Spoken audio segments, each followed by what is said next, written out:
Amit Shah house में क्यों नहीं आ रहे राहुल? आज भी वहां बैनर पोस्टर लेकर ऑपोजिशन वाले प्रोटेस्ट कर रहे थे। बात अभी तक हम 20 जुलाई और ये जंतर मंतर नीट प्रोटेस्ट की कर रहे थे, कांग्रेस वहीं रुकी हुई है और इसके बीच पीछे इतनी तैयारी हो गई और बात विशेष सत्र तक पहुंच गई है और डिलिमिटेशन बिल पास कराने तक की बात हो गई। मतलब ये कल भी आपसे जब बात हो रही थी, आप लगातार ये कह रहे थे कि भाई this bill is not of the table, सरकार बार बार यही कह रही है, मगर विशेष सत्र की बात आज अचानक आ गई।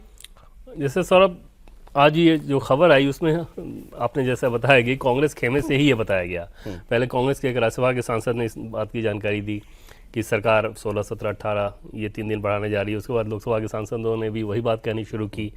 हालांकि इसका दूसरा पहलू ये है कि जब सरकार के मंत्री से पूछा गया, एक मंत्री से पूछा गया तो उन्होंने सीधे खारिज किया, दूसरे मंत्री से पूछा गया तो उन्होंने कहा कि हम भी टीवी पर ही देख रहे हैं।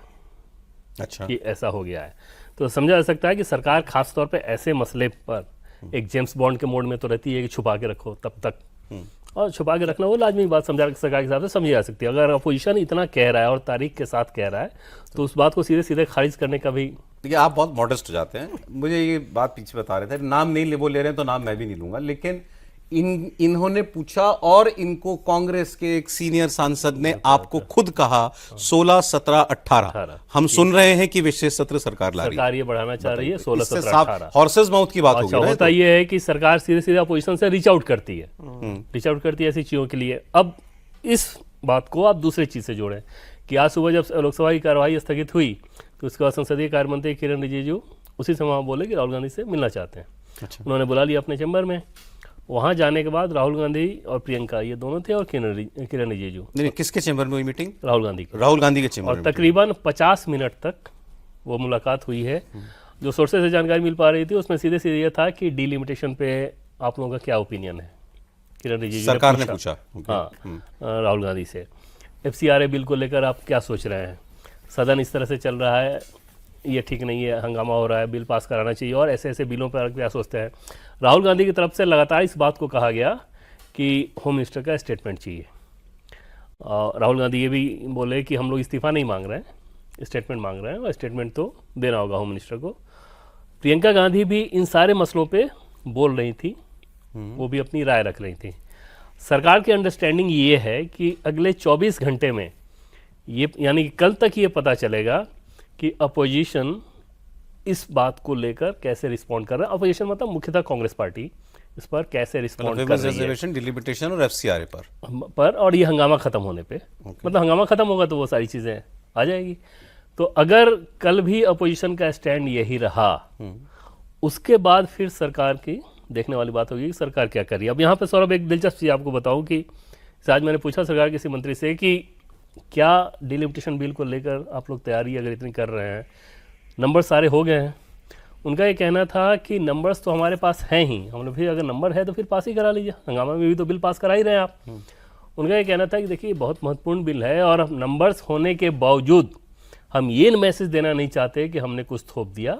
हम लोग चाह रहे हैं कि संवेद स्वर में पक्ष विपक्ष में जिसको भी बोलना हो, लेकिन प्रक्रिया के तहत ही पास हो। और आज की मुलाकात को उन्होंने ये कहा कि एक तरह से आप कह सकते हैं इसको कि कॉन्फिडेंस बिल्डिंग मेजर जो कहते हैं, पिछले 10 दिनों में ये दूसरी मुलाकात और राहुल गांधी और किरण रिजिजू की मुलाकात। लेकिन ये तय मानिए कि इस तरह की मुलाकात वो सामान्य नहीं थी और ऐसे हंगामे के बीच वो सामान्य मुलाकात नहीं थी। उन्होंने ये भी कहा कि मैं बाकी दलों से भी बात कर रहा हूँ, राहुल गांधी किरण रिजिजू ने। हाँ, तो वो ये इन सारी चीज़ों का आप इसी बैकग्राउंड में देखिए कि सरकार के टॉप एजेंडे में सौरभ अगर आप देखें, FCRA बिल को तो ले कोई इशू ही नहीं है, वो तो उनको करना ही करना है। डीलिमिटेशन बिल ही उनके टॉप एजेंडे में है। और जितनी प्रक्रिया चले, जैसे अमित शाह जी के पिछले कुछ दिनों के रूटीन को देखें तो जिस दिन धर्मेंद्र प्रधान का इस्तीफा हो गया था वो चैप्टर इन लोगों के लिए उसी दिन लगभग क्लोज है। उसके बाद बाकी सारी चीज़ें चल रही है, वो एक रूटीन एडमिनिस्ट्रेशन की जो होती है ना, उस तरह की चीज़ें कि हाँ पुलिस से आप रिपोर्ट ले रहे हैं, क्या कर रहे हैं। वो कोई ऐसा इशू नहीं है जिसके लिए लगातार मंथन किया जा रहा है, वो इशू डीलिमिटेशन का है और उसी पे काम कर रहे हैं। ये पता लग पाया कि राहुल गांधी ने क्या रिस्पॉन्स दिया इस पर, इन बिल पे गोल बात वो कह के लगातार जा रहे थे HM के स्टेटमेंट पर, लेट हिम स्पीक पहले वो अभी वहीं अटके हैं। Let him speak first, let him speak first. और इस पर सरकार का क्या रुख होगा है? इस पर सरकार का रुख ये समझ में आ रहा है कि वो सिर्फ टालने के लिए कर रहे हैं, उनको बयान से मतलब नहीं है।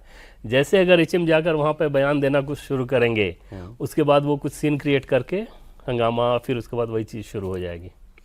इन लोगों को वो एश्योरेंस चाहिए कि आप इन सारी चीज़ों को लेकर क्या सहमत हैं, कि आप सदन चलाना चाहते हैं, नहीं चलाना चाहते हैं, चलने देना चाहते हैं, नहीं चलने देना चाहते हैं। सरकार ये मान रही है कि वो एक जस्ट टोकन के तौर पे अमित शाह का स्टेटमेंट, उस तरह की चीज़ें आप रख रहे हैं, वो आप इसलिए नहीं रख रहे हैं कि आपको सदन चलाना है। ठीक है।